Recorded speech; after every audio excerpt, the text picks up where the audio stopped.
So guys आज की Friday night SmackDown जो हो रही थी डीसीयू सेंटर इन वॉरचेस्टर से वो अब फाइनली एंड हो चुकी है। ये एक एमआईटीवी फॉलआउट शो भी होने वाला था, तो चलिए एक बार नजर मार लेते हैं कि आज हमें क्या कुछ देखने को मिला। तो वीडियो को एंड तक पूरा देखना। एंड नाउ आप देख रहे हैं रेसलमैनिक्स एंड सब्सक्राइब करना तो बनता है। तो शो की धमाकेदार शुरुआत होती है टिफनी स्ट्रैटन से, जो कहती है कि इट्स टिफी टाइम, मैं यंगेस्ट एमआईटीवी विनर हूँ। भले ही ट्रिश एमआईटीवी में होम टाउन गर्ल बनी हुई थी, लेकिन असली स्टार तो मैं ही बन के सामने ही एमआईटीवी में। तो अब ये मेरा टाइम है, तो सारे चैंपियंस अब अपनी कमर की पेटी बांध लो, मैं कभी भी आपके पीछे आ सकती हूँ। जिसके बाद बेली भी वहाँ पर आ जाती है और कहते हैं कि कांग्रेचुलेशंस टिफी। लेकिन टिफी कहते कि भाई तुम यहाँ पर क्यों आ गई हो। तो बेली कहते कि मैं ये इवेंट एक बार पहले भी जीत चुकी हूँ, तो एक एडवाइस लेते जाओ। तो टिफी कहते कि भाई मुझे कोई एडवाइस नहीं चाहिए, वो टाइम तो बहुत पहले की बात है बेली, अभी मेरा समय है। जिसके बाद वहाँ पर अनोइंग नया जैक्स भी आ जाती है। नया जैक्स बेली को कहती है कि इन सब में ये मत भूल जाना कि तुम्हें मुझसे लड़ना है समरस्लैम फॉर द टाइटल, और वो टाइटल मेरे पास आने वाला है, घर आने वाला है। एंड बेली कहते कि मैं वो हगर एनएक्सटी बेली नहीं हूँ, मैं ग्रैंड स्लैम चैंप हूँ,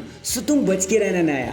देन नया टिफनी एंड बेली के बीच में छोटी सी झड़प हो जाती है। देन मिचिन बीच में आ जाती है कैंडो स्टिक लेकर और बेली को बचा लेती है, पिटने नहीं देती। देन हमें नया जैक्स वर्सेस मिचिन के बीच में एक सिंगल्स मैच देखने को मिलता है। बताने के लिए यहाँ पे कुछ भी नहीं है, एक एनाइलेटर लगाकर नया जैक्स बड़ी आसानी से अपने मैच को जीत जाती है। लेकिन जब बेली मिचिन को चेकआउट कर रही होती है तो नया जैक्स उन पर अटैक कर देती है, यहाँ तक कि टिफनी भी उनको एमआईटीवी से मारने लगती है। बट जब नया जैक्स का ध्यान कहीं और चला जाता है तो टिफनी कैश इन करने की कोशिश करती है और सोचने की कैश इन ही कर लो। लेकिन नया जैक्स को देखकर वो डर जाती है और कहती है कि भाई मैंने कुछ नहीं किया। और इसी के साथ ये सेगमेंट यहीं पर खत्म हो जाता है। देन हमें ब्लड लाइन का एक सेगमेंट देखने को मिलता है जहाँ सोलो सिकोवा कहते हैं कि एक टाइम पर ब्लड लाइन के पास सारे टाइटल्स हुआ करते थे, इसलिए मैं स्ट्रॉन्ग फैमिली बना रहा हूँ, एक एग्रेसिव फैमिली बना रहा हूँ, एक यूनाइट फैमिली, नई फैमिली बना रहा हूँ। मैं ही हूँ आपका अगला ट्राइबल चीफ, और रात खत्म होने से पहले तक आप सब मुझे एक्नॉलेज कर भी लोगे। देन एक लेंथी बैकस्टेज मूवमेंट के बाद हमें Burton and angel versus Corbin and Apollo Crews के बीच में टैग टीम मैच दिखाया जाता है। अब बताने को यहाँ पे कुछ भी खास नहीं है, पता नहीं डब्ल्यूडब्ल्यू ने बैरन कॉर्बिन को यहाँ पर क्यों फंसा के रख दिया, but in the end team Fantasma match को जीत जाते हैं। फिर हमें कोडी रोड्स एंड रेंडी ऑर्टन का एक बैकस्टेज मूवमेंट देखने को मिलता है जब रेंडी ऑर्टन कहते हैं कि आई नो कि आज तुम अकेले ही जाना चाहोगे रिंग में, बट अगर कुछ होता है ना तो हम तुम्हारे पीछे जरूर आएंगे। केविन भी आना चाहता था लेकिन आज वो यहाँ पर नहीं है, वो अपनी फैमिली के साथ है, अपनी माँ के साथ है। देख बहुत से लोग तेरे टाइटल के पीछे आएंगे जब ब्लड लाइन का सीन खत्म हो जाएगा, लेकिन मैं और केविन हमेशा तेरी मदद के लिए खड़े रहेंगे। फिर कोडी रोड्स उन्हें थैंक्स कह देते हैं। नेक्स्ट हमें एले नाइट देखने को मिलते हैं जो रिंग में आते हैं एंड बेसिकली वो कहते हैं कि let me talk to you. उनके हाथ में कॉन्ट्रैक्ट होता है जिस पर निक एल्डिस के साइन होते हैं, वो एक समर स्लैम का कॉन्ट्रैक्ट होता है for the United state championship. And LA Knight Logan Paul को धमकी देते हुए कहते हैं कि your time is over and इस समर स्लैम को सबको पता चल जाएगा कि ये गेम किसका है, एले नाइट। इसके बाद हमें ब्लेयर डेवनपोर्ट वर्सेस नायोमी के बीच में एक अजीब सा सिंगल्स मैच देखने को मिलता है। देखो वैसे तो वो न्यू कमर थी तो ब्लेयर को जीत जाना चाहिए था, लेकिन पता नहीं क्यों चीजें रैप अप कर देती नायोमी और मैच को जीत जाती है, कहते हैं कि चलो भाई हम जीत गए। नेक्स्ट फाइनली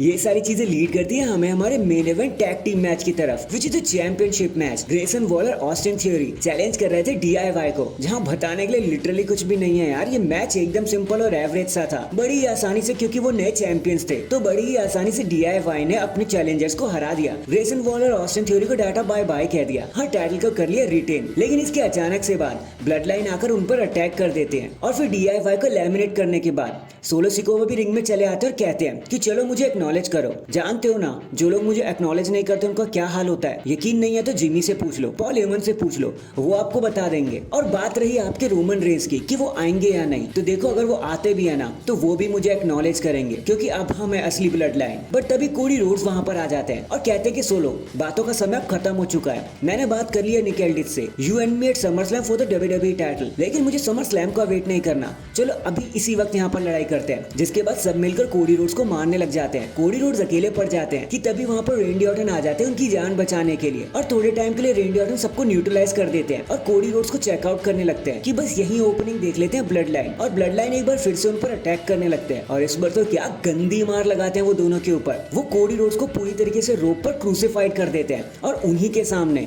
उनके दोस्त ऑर्टन को अनाउंस टेबल पर पटक देते हैं बिल्कुल शील्ड की तरह, और फिर सबको मॉक करते हुए और सबको अपनी ताकत दिखाते हुए। डैम, आज की फ्राइडे नाइट स्मैकडाउन यहीं पर खत्म हो जाती है। वैसे आपको आज के शो के बारे में क्या कहना था कमेंट करके जरूर बताना। एंड चैनल पर नया है तो चैनल को जल्दी से लाइक एंड सब्सक्राइब कर दो। बाकी मैं मिलता हूँ आपसे किसी और अपडेट के साथ, तब तक के लिए अपना ख्याल रखें और खुश रहें।